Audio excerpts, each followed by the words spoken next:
Everyone, welcome to my channel. स्वागत है आप लोगों का हमारे चैनल पे और आप लोगों को इतना प्यार देने के लिए बहुत बहुत शुक्रिया। आप वीडियो को लाइक करते हो, शेयर करते हो, इसके लिए दिल से शुक्रिया आप लोगों का। और मैं इसके बारे कुछ नहीं कह सकती हूँ।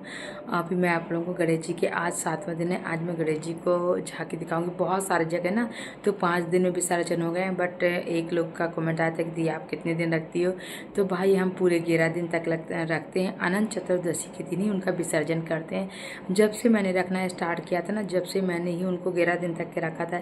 ये बताइए, जॉब तो करते नहीं है, हाउस वाइफ में, तो करेंगे भी क्या अगर घर में अगर 11 दिन तक हमें उनके गणपति भगवान का अगर हमें अवसर मिलता है उनकी सेवा करने का, तो हमारा क्या ही बिगड़ जाएगा। बाकी दिन साल भर तो फैमिली के साथ में और बच्चों के लिए टाइम रहता है। थोड़ा सा टाइम अगर उनको दे देंगे, अगर साल भर में कुछ टाइम दे देंगे तो हमारा क्या बिगड़ जाएगा। तो फ्रेंड्स, मैं ना इसलिए 11 दिन का ही गणपति भगवान रखती हूँ। आप लोग बस इसलिए मैं बहुत ज़्यादा बिजी रहती हूँ, क्योंकि ना क्या हो रहा है कि पूरा टाइम मेरा उसी में निकल जाता है। कुछ ना कुछ मैं करती रहती हूँ कि अभी आज ये बनाना, मेरे को आज ये बनाना है, आज उनके लिए ये भोग बनाना। मतलब हर रोज़ मैं ये सर्च करती रहती हूँ क्या है उनका मन पसंद भगवान को, जो मैं उनको लगा सकूँ। 11 दिन तक मैं पूरी सुबह शाम कोशिश करती रहती हूँ कि उनको क्या से क्या चढ़ाएँ। कभी दूर्वा की माला, कभी दूर्वा चढ़ाते हैं, कभी माला बनाते हैं। सुबह मॉर्निंग से लेकर के दो जगह की पूजा करनी होती है, रूटीन होता है। अंदर घर का मंदिर है, फिर बाहर हमने झांकी सजाई है गणपति भगवान की, उनकी पूजा करनी होती है। तो मेरा सुबह से लेकर शाम तक कैसे निकल जाता है मुझे खुद भी नहीं पता चलता है। फ्रेंड्स, 7 सितंबर से गुरुजी धाम पर भी आने वाले हैं। वहाँ के लिए भी हम सोच रहे हैं कि जाना है। तो हर चीज़ ना, एक हाउस वाइफ होना इतना आसान तो ठीक, लोग कह देते हैं अरे हाउस वाइफ है, करती क्या, कौन सा जॉब कर रही है, घर ही में रहती है। मुझे लगता है कि जॉब वाली लेडीज है ना ज़्यादा फ्री रह लेती होंगे बजाय हाउस वाइफ की, क्योंकि यार हाउस वाइफ का ना तो पूरा दिन काम करते करते निकल जाता है, पता ही नहीं चलता।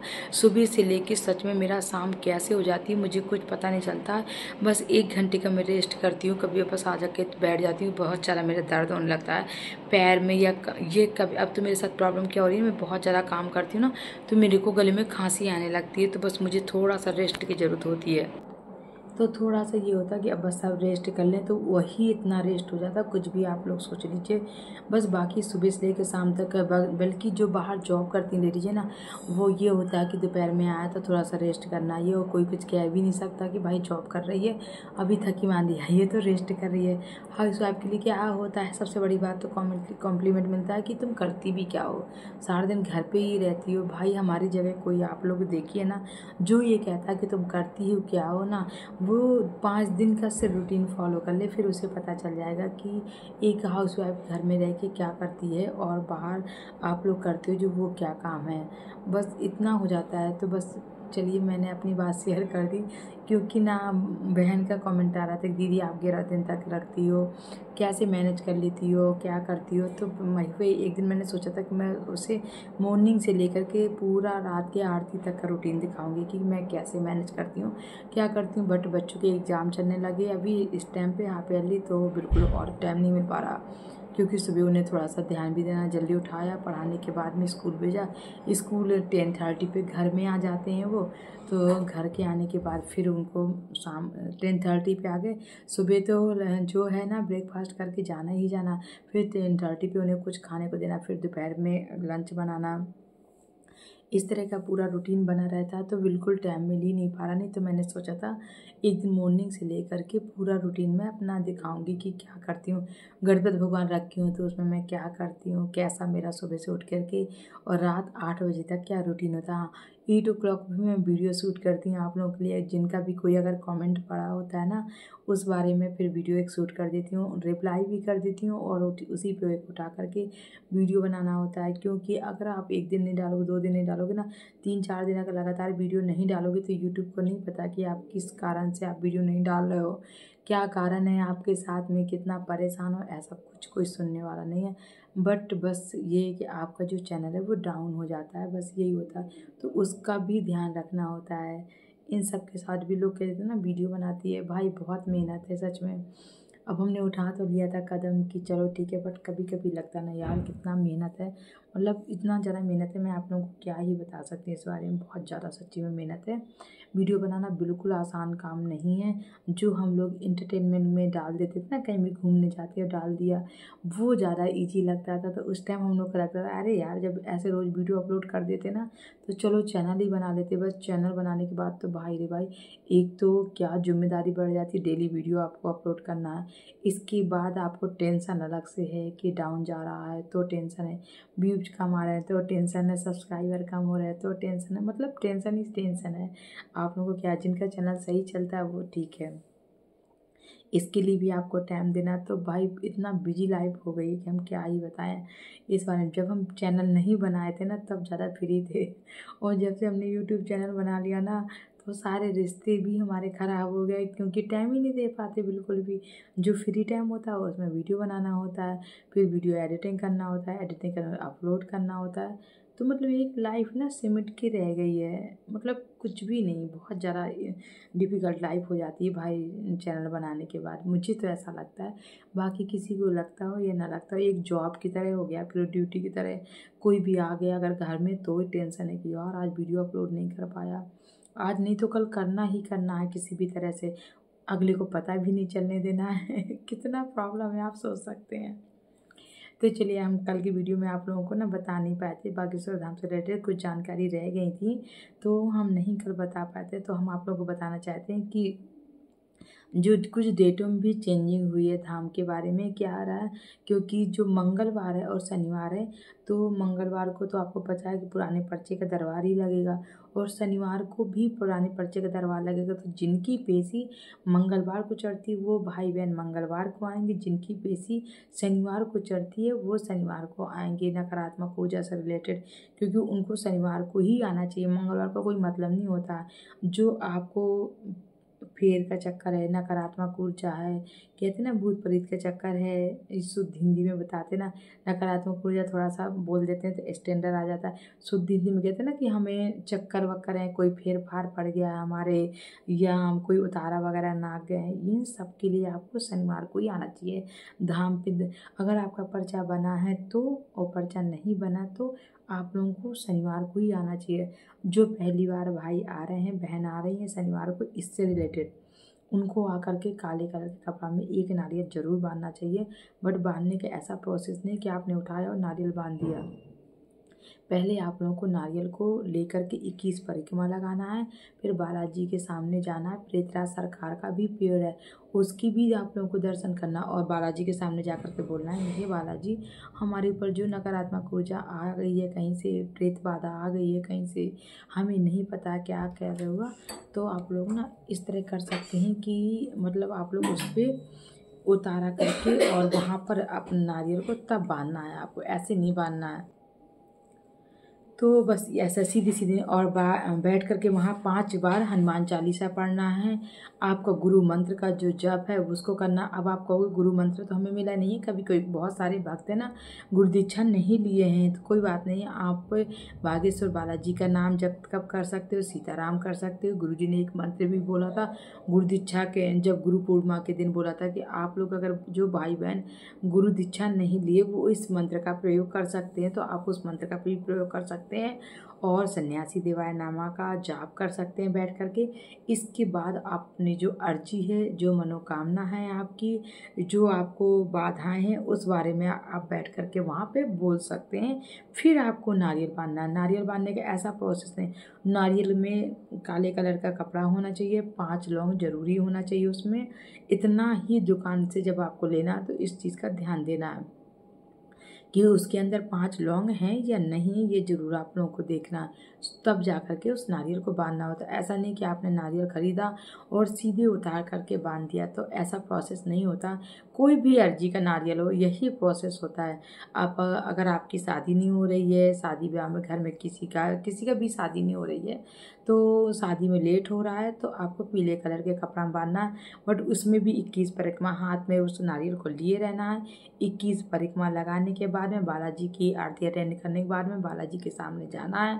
आपको अपनी अर्जी बोलना है। अर्जी बोलने के बाद में 5 पाठ हनुमान चालीसा के करने बाहर आकर, क्योंकि वहाँ मंदिर में इतनी जगह नहीं रहती कि भाई आप लोग वहीं बैठ करके कर सको। बाहर प्रांगण में आप कहीं भी जोत जला करके कर सकते हैं। नहीं जोत की सुविधा है तो कोई बात नहीं, आप इतनी जोत जलती रहती है, आप कहीं भी बैठ करके आप अपना पाठ, अपना मंत्र वगैरह कर सकते हैं।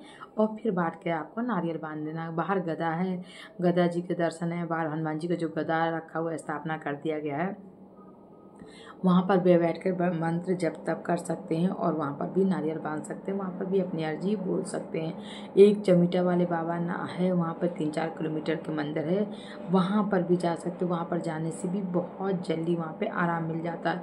और वहाँ का पानी तो भाई अमृत ही है, अमृत के समान है। आप उसको आँखों में लगाने से, कहते हैं ना, आँखों की रोशनी सही हो जाती है, सिर का दर्द सही हो जाता है, बहुत सारे तथ्य है वहाँ पे।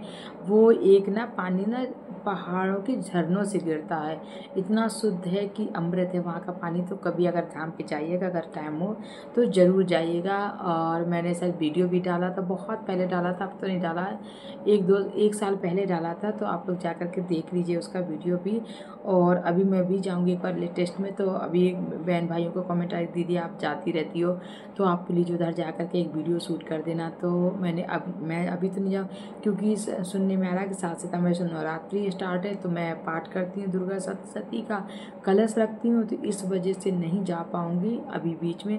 अब सितंबर में जब अगली 22-20 को गुरुजी आएंगे ना, उस टाइम जाना हो पाएगा। कोई अगर व्रत त्यौहार, एक तो सितंबर में ना इतना व्रत त्यौहार पड़ा कि दिवाली पड़ रही है और करवा चौथ पड़ रहा है, हम बहनों का बहुत सारे व्रत अगर सितंबर में या अक्टूबर में, जो अगर सितंबर में नहीं होगा तो फिर हम जाएंगे 20 सितंबर को, 22 सितंबर को गुरुजी रहेंगे ना, तो तब हम धाम जाएंगे। तो फिर हम वीडियो वहाँ का शूट करके लाएंगे अगर टाइम रहेगा। इस टाइम तो इतना ज़्यादा गर्मी पड़ रही है कि बिल्कुल निकलने का मन नहीं करता। पर खैर धाम पे इतनी गर्मी नहीं रहती, जो अपने यहाँ ज़्यादा गर्मी रहती है। मैंने ये देखा, धाम जाओ ना तो वहाँ तो पंखे की हवा में भी सुबह ठंडे लगने लगती है, और जो सुबह नहाने का टाइम आता ना तो ठंड लगने लगती है। इतना अच्छा मौसम होता है, कहते हैं ना गाँव का जो मौसम होता है वो वैसे ही बहुत अच्छा होता है। तो वहाँ का एटमॉस्फेयर वाकई बहुत अच्छा है, बिल्कुल गर्मी का एहसास नहीं था कभी। इतने साल हो गए, मैं तो जाते जाते मैंने कभी एसी वाला रूम लिया ही नहीं है, हमेशा ऐसे ही लेती हूँ। क्योंकि मुझे ना छोटे छोटे रूम बने होते हैं वहाँ पे एसी वाले, तो मेरे को घुटन सी होती है। तो मैं कभी खुले में लेती हूँ, कभी रहती हूँ कि आरस सी नहीं है बंद में, तो मुझे घुटन सी होने लगती है। तो मैंने कभी एसी वाला जाकर रूम लिया ही नहीं है। और सुबह जो पंखा चलता है ना, उससे पंखा कूलर में भी सुबह भाई ठंड लगने लगती है हम लोगों को। हम लोग चादर ढूंढ लगते हैं, कहाँ चादर ढूंढ लें। और सुबह जब नहाने का टाइम हो जाता है, क्योंकि 5 बजे आरती स्टार्ट हो जाती है, अब 5:30, बहुत पहले 5 बजे स्टार्ट हो जाती थी, 5:10 पे आरती मतलब हर हाल में हो ही जाती थी। अब 5:30 कर दिया गया है। और पहले ये नहीं था, मंदिर खुला रहता था, अब नियम कर दिया गया 10 बजे मंदिर बंद ही हो जाता है। जितने भक्त प्रांगण में उन्हीं को दर्शन करने को मिलेगा मंदिर में। 10 बजे के बाद में मंदिर क्लोज हो जाता है। तो अगर आप लोग जाते हो बागेश्वर धाम तो 10 बजे तक के, रात के 10 बजे तक एंट्री कर लिया, जितने लोगों ने कर लिया। और नहीं तो एंट्री गेट बंद हो जाता है, फिर आपको सुबह ही जाकर दर्शन मिलेंगे। वैसे तो मंडे को दर्शन कर लो ना तो बहुत अच्छे से हो जाते, भीड़ भी नहीं रहती है। और मंडे को ही परिक्रमा कर लेना चाहिए तो बहुत अच्छा रहता है, क्योंकि ट्यूसडे को ना तो बहुत ज़्यादा भीड़ होती है, इतने अच्छे से दर्शन पाना भी मुश्किल हो जाता है। और परिक्रमा लगाना भी बड़ा कठिन हो जाता है, क्योंकि बड़ा परिक्रमा लगाना पड़ता है। मंडे को क्या होता है, छोटा गेट खुला होता है, तो वहाँ पर परिक्रमा लगाना आसान हो जाता है। अगर आप लोग मंदिर पहुँच जाते हो मंडे को, सोमवार को पहुँच जाते हो ना, तो आप लोग ना सोमवार को ही परिक्रमा लगा सकते हो, कोई दिक्कत नहीं है। 5 मंगलवार को लगा लिया करो, क्योंकि जो मंगलवार की परिक्रमा होती है वो बड़ी हो जाती है, छोटा वाला गेट उस दिन बंद कर दिया जाता है। आज भी बहुत भीड़ थी, अचानक बहुत सारी भीड़ आ गई थी मंगलवार को। मतलब अभी तक तो ऐसा सन्नाटा सा रहा था, तो बहुत सारे भक्तों को ऐसा लगा कि गुरुजी धाम पे हैं, ये अपना श्रद्धा है बागेश्वर बालाजी के प्रति, तो आ गए होंगे। बहुत मात्रा में भीड़ आ गई थी आज। अब फिर गुरुजी 7 तारीख को आ जाएंगे, तब तो फिर नज़ारा आप लोगों को पता ही है कि भाई इतना हो जाता है कि मतलब एक एक कदम रखना परिक्रमा मार्ग में मुश्किल हो जाते हैं। तो आज का वीडियो मैं यही बताने वाली थी कि कुछ डेटों में चेंजिंग हुई है। जो मंगलवार को आप लोगों को दिव्य दरबार के लिए नहीं आना है, शनिवार वालों को, नकारात्मक ऊर्जा वालों को शनिवार को आना है। मंगलवार को जिनका पर्चा बन चुका है लेटेस्ट का या पुराना, उन सबको आना है। जिनको पर्चा बनवाना है उनको नहीं आना, उनको बाकी दिन मंगलवार छोड़ के बुधवार, बृहस्पतिवार, शुक्रवार तक आना है। तो आप लोग क्यों आओगे? अगर आपको पर्चा बनवाना तो मंगलवार को मत आइएगा, बाकी दिन भी आइएगा। अगर आपको नहीं मेरी बात समझ में आया करे तो आप लोग कमेंट कर दिया करें। बहुत सारे भाई बहन मेरे को कमेंट करते हैं तो मैं उनको कमेंट में अच्छे से रिप्लाई करके बता देती हूँ। कभी कभी ऐसा होता है ना, किसी के बताया हुआ बात नहीं समझ में आती है, आपके दिमाग में कुछ चल रहा होता है, आप उसका तोड़ ढूंढना चाहते हो बट नहीं मिलता है, तो आप लोग ऐसा भी कर लिया करो, कोई दिक्कत नहीं है। आप लोग मेरे को कमेंट कर सकते हो, मैं आपको उसी में रिप्लाई कर दिया करूँगी। मेरे को मैं क्योंकि ना 2 शिफ्ट में YT स्टूडियो खोलती हूँ, तो ये जो कमेंट है मुझे YT स्टूडियो में दिखता है, पूरा दिन तो नहीं खोलना। जब वीडियो अपलोड किया है, वीडियो अपलोड करने के बाद 4-5 घंटे बाद ही खोला जाता है, तो मैं 4-5 घंटे जब खोलती हूँ तो अगर जिसका भी मुझे कमेंट दिखता है ना, फिर मैं उसी को रिप्लाई कर देती हूँ। तो आप निश्चिंत कभी भी मेरे को कमेंट कर सकते हो। अगर वीडियो अच्छा लगा करे तो प्लीज़ वीडियो को लाइक करना, शेयर करना और छोटा सा कमेंट ज़रूर करना। तो मिलते हैं नेक्स्ट वीडियो में। जब तक के लिए जय सन्यासी बाबा की, जय बागेश्वर धाम की, जय बालाजी की। गुरु है ब्रह्मा, गुरु विष्णु, गुरु साक्षात परम ब्रह्मा, तस्मै गुरुवे नमो नमः। गुरु ही हमारे सब कुछ हैं। तो गुरु की बात, अगर गुरु की आज्ञा आप मानोगे तो हमेशा खुशहाल ज़िंदगी रहेगी। ये गुरु जी कहते हैं कि बहुत ज़्यादा जिसका ना गुरु की बात जो मानता ना, वो कभी दुखी नहीं रहता। तो फ्रेंड, ये हमारे बालाजी गुरु बन चुके हैं। जितने हम लोग बालाजी से जुड़े हैं वो एक परिवार, एक सदस्य बन चुके हैं। अब हम लोग की अगर किसी एक की प्रॉब्लम हो, सबकी प्रॉब्लम होती है, तो इसलिए आप लोग मेरे को कभी कोई भी कमेंट कर सकते हैं बागेश्वर धाम से रिलेटेड। मैं आपको हमेशा आपकी सेवा में तत्पर रहूँगी। हमेशा आपको कोई भी जानकारी चाहिए तो मैं हमेशा आप लोगों का कमेंट का रिप्लाई फटाक से करूँगी। चलिए मिलते हैं नेक्स्ट ब्लॉग में, क्योंकि ब्लॉग थोड़ा बड़ा तो अब मुझे यहीं पे एंड करना पड़ेगा। झांकी दिखाऊंगी आपको कल अब मैं, क्योंकि वैसे ही ऑलरेडी बहुत बड़ा हो रहा है, तो फिर मैं अब कल झांकी आप लोगों को दिखाऊंगी। आज का वीडियो यहीं पे इसलिए एंड करते हैं। झांकी दिखाने का मेरा मन तो था, बट फिर 5 मिनट उसमें हो जाएंगे तो फिर बहुत बड़ी हो जाएगी। और झांकी का थोड़ा सा नज़ारा भी आज हमने चेंज किया था, हम आपको कल दिखाते हैं। झांकी के लिए बहन भाइयों का कमेंट आ जाएगा, दीदी आप रोज़ दिखाना, तो मैं अब सॉरी मैं कल दिखाऊँगी 100%। कल मैं शाम के ही शूट कर लूँगी झांकी का वीडियो, आरती का वीडियो, ठीक है।